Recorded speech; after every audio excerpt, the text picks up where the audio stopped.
Good afternoon mga idol.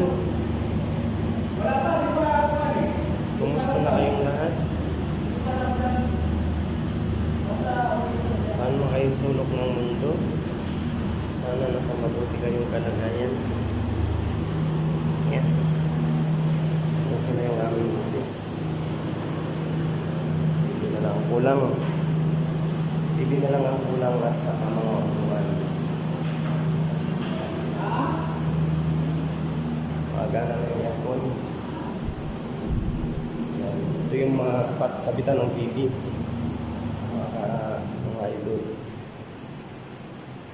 Yung mga patungan ng mga sound system. Malaki ba? Yan.